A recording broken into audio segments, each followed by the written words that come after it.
Olá, moradoras de Hinamizawa, eu sou a Carol Swan e eu tô aqui pra falar do Higurashi no Norte Coronia. Esse vídeo é uma sinopse um pouco mais aprofundada do que a história de Higurashi, em que contexto ela se passa. Vou explicar um pouquinho dos principais fatos que acontecem ali, vou explicar sobre a Tanagashi, as três grandes famílias que dominam ali mais ou menos Hinamizawa, sobre a maldição do Shirosama e sobre a Guerra da Represa. Eu vou contar bem por cima, para não dar muito spoiler, então fica tranquilo se você não assistiu ainda. Esse vídeo vai te deixar com um gostinho a mais de assistir o anime. Tem muita coisa pra gente discutir, comentar, explicar aqui. Se você tem alguma dúvida ou quer saber um pouco mais sobre o universo de Higurashi, fica comigo até o final, beleza? Hinamizawa é uma cidade do interior, pequena e pacata à primeira impressão, mas logo a gente já vê que ela não é tão calma assim. Higurashi se passa no ano de 1983, mas já começa com uma série de mistérios ali que ocorreram nos 5 anos anteriores. Em 1978, aconteceu na cidade uma série de manifestações que os moradores chamaram de Guerra da Represa. Um projeto foi elaborado no qual seria construído ali em Hinamizawa uma grande represa. Sendo assim, toda a população de Hinamizawa teria que se mudar dali. Eles até receberiam uma grande indenização para viver em outra cidade, viver em outro lugar, mas Hinamizawa não seria então uma cidade residencial. Nesse momento, a população de Hinamizawa decide então fazer uma série de manifestações e ir contra esse projeto, pois nenhum deles queria se mudar de lá. O projeto inclusive já estava em andamento, já tinha trabalhadores lá, já tinha pessoas na construção já pronta para começar a represa. Nesse momento que a cidade está teoricamente unida contra esse projeto, uma família apenas, ou no caso uma pessoa, se opõe a essa manifestação e vai a favor da construção da represa. Hojo-san, o pai da Satoko, foi o único que foi contra a manifestação e a favor da represa. Segundo ele, a indenização era um valor muito bom, que ele conseguiria viver muito melhor com a sua família longe dali.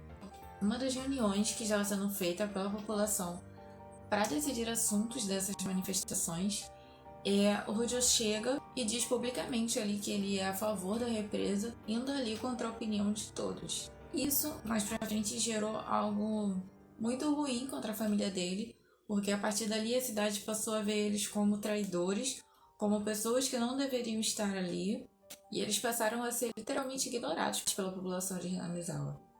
E eu não julgo ele, ok? De repente, essa era realmente a melhor saída para ele, e talvez a melhor saída para muita gente ali da cidade. Porém, a cidade tinha um motivo para não querer sair dali.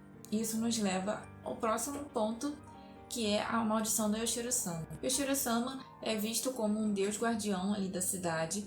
Ele é muito reverenciado e respeitado por todos. Inclusive tem uma estátua dele no lugar que é uma espécie de um santuário, onde entrar sem permissão é considerado um grande erro, um grande pecado, algo que inclusive gera muitos conflitos mais pra frente.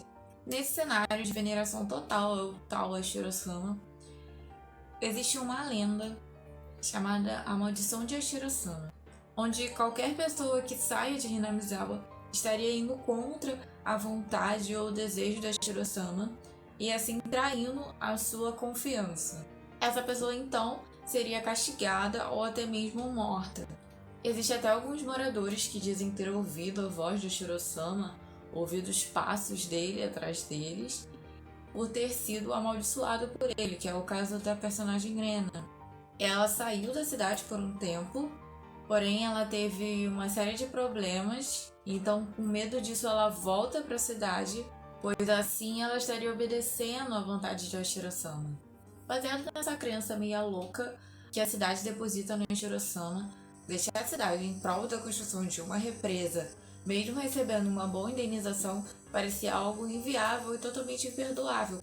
E é isso que move a população de Hinamizawa a fazer uma série de manifestações e lutar sim contra a construção da represa. Após algum tempo ali, eles conseguem a anulação do projeto da represa. Teoricamente estaria tudo bem novamente.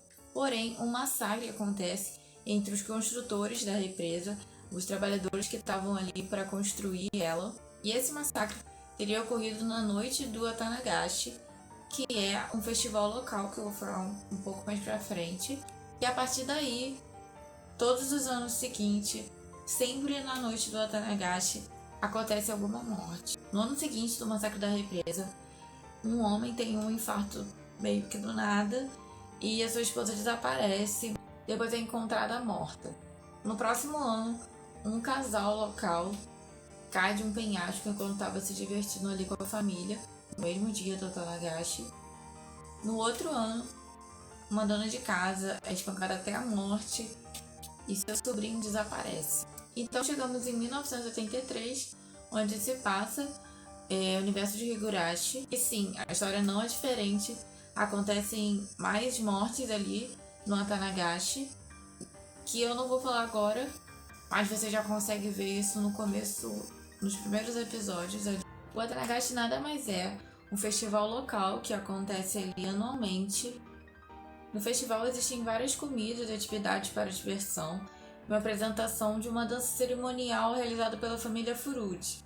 Algo simbólico ali com algodão, e no final eles jogam esse pedaço de algodão no rio em agradecimento ao Shirosama.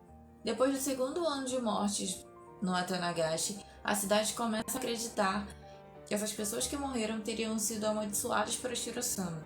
Isso gera muita tensão entre os moradores, a ponto deles já começarem a esperar quem vai morrer no próximo ano. Porém, mesmo assim, eles continuam tocando o festival anualmente.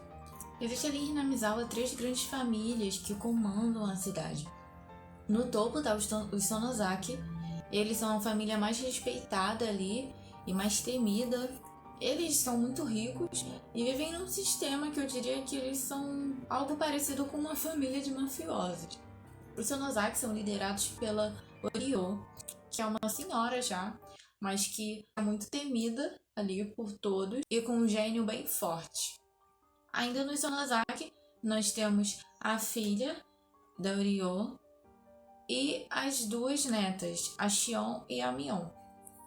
A Mion, elas são gêmeas. A Mion ali é a herdeira direta, é a que vai assumir o posto da Oryo quando ela morrer. Então existe muita pressão em cima dela em uma série de coisas, enquanto que a Shion já vive em um outro cenário desde criança. Já é o oposto da Mion.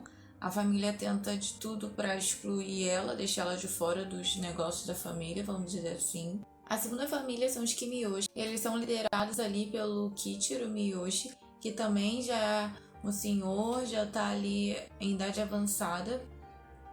Porém, ele é tido como se fosse uma espécie de prefeito ali da cidade. A terceira família são os Furuji. Eles são uma espécie de sacerdotes ali da cidade, devido a toda essa reverência que eles têm ao Shirosama.